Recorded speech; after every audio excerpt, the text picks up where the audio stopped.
What's up, my fellow carnivores? Zach here with American Smoke, and today we're going to be cooking something really unique. We're going to be smoking a deer hindquarters that has been deboned, butchered, filleted, seasoned, wrapped, baconed, and everything else in between. Stick around, because we're going to be getting to that right now.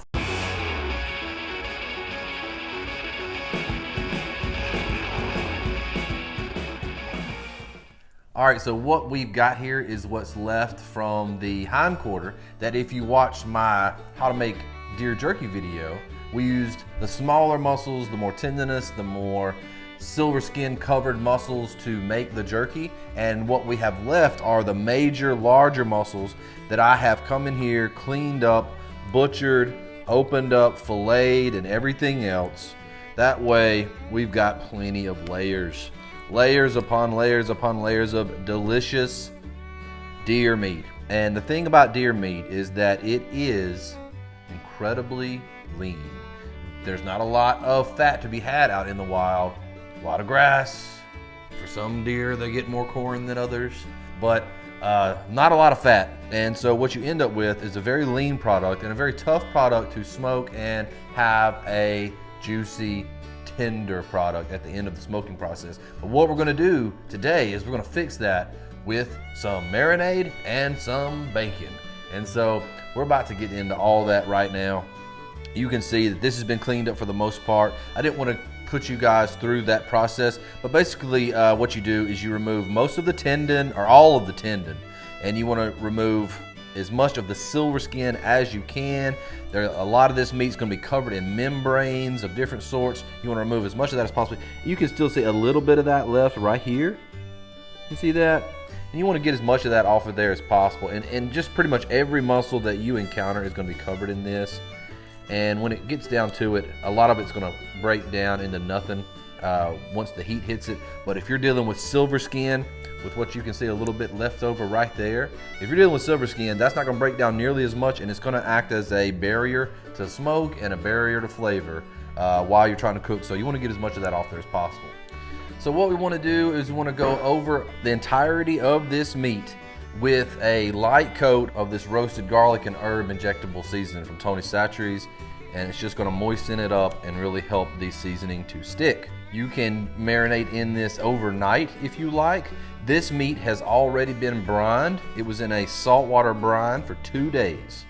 It's just salt and water, which is going to impart a little moisture into the meat, and it's also going to help to pull a lot of the blood and the gaminess out of deer meat, which is a lot of the problem a lot of people have with it, is that gaminess. Next, we're going to go on with a little kosher salt.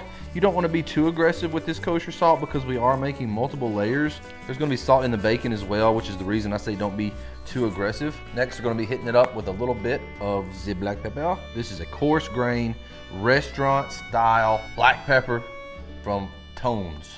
And doing it layers like this, dissecting it and doing the layers allows you to really just push the flavor into the meat, as opposed to if I had left it whole, seasoned the outside, it would have been really hard to get flavor onto the inside of the meat. And so this is a little bit more work, and you don't have to do it this way. You can just leave your deer hindquarters whole and do this process on the outside, and you will get a good product. But with this, it's just gonna be just pow, pow, pow on the flavor. So now that we've got both sides marinated and seasoned to perfection, I might add, we've got our butcher string laid out here. We've got our thick cut bacon, and we're about to start making these magic layers. So I'm gonna quit talking and get to work.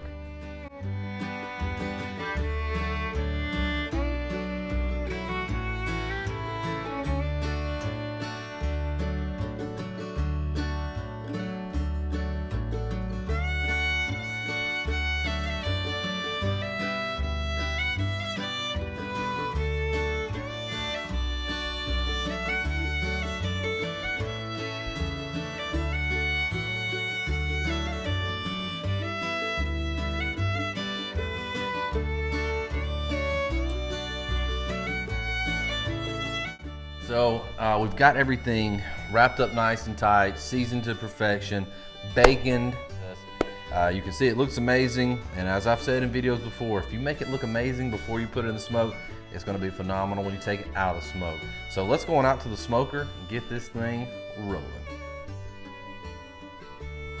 We're out here at the pit, and I've got my pit running on the smoke setting, and I'm gonna leave it on the smoke setting for the first about hour. And then we're gonna be ramping it up to 225 degrees for a low and slow up to that 150, 160 degree mark, somewhere in there. That way we're not eating rare, medium rare venison, but I do want it to be still moist, but not overcooked. So we're probably gonna be pulling it around 150, 155, because it's gonna continue to cook up for another 4 to 5 degrees after we pull it anyway. So let's just go ahead, get it into the smoke. You can see we got great smoke, and this is not with a smoke tube, by the way. This is just a smoke setting. So if you're ever wondering, like, how do I get more smoke from my pellet smoker, set on smoke setting.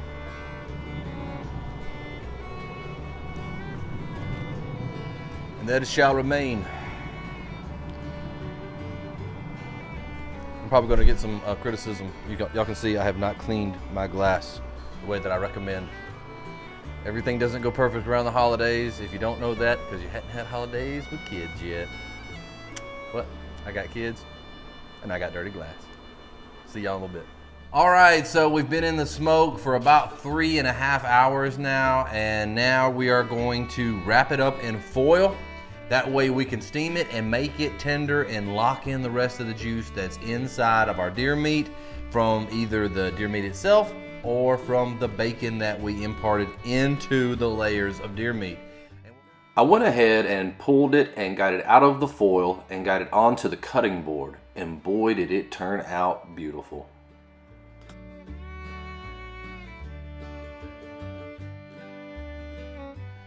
We're gonna remove our bindings, and then we're gonna cut open, see what's up.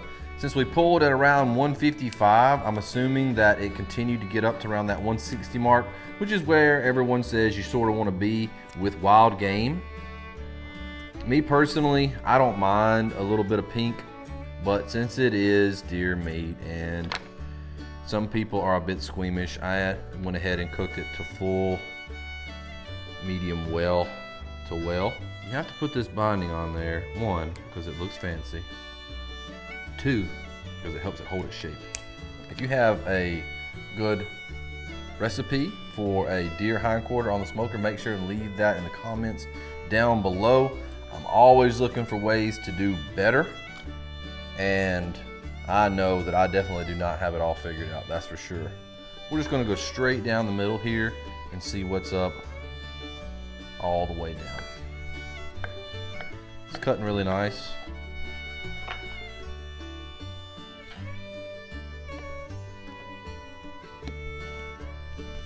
You can see no lack of moisture in this meat at all, which is typically what you get when it comes to deer. You just don't get all of that. You can see the moisture just bleeding out, and that is something that you get when you add in that bacon. You add in that bacon fat, whereas the deer does not have the fat to render out. You add in the bacon, gives it that fat to help keep the meat moist and keep everything succulent and juicy instead of dry like you would normally get. Let's get in here, cut off a little chunk, and see what the biz is as far as how this thing tastes. I know that I am very excited. I've been cooking this thing pretty much all day. And so what I've got here is a nice chunk of meat that's got some of the bacon in there with it. It's amazing how the rosemary sticks with it. I highly recommend the rosemary. If you're gonna skip a step, don't skip the rosemary. Not dry at all, tender. The flavor of that roasted wood-fired garlic, man, that is fine. Better than I thought it would turn out. Great smoke ring.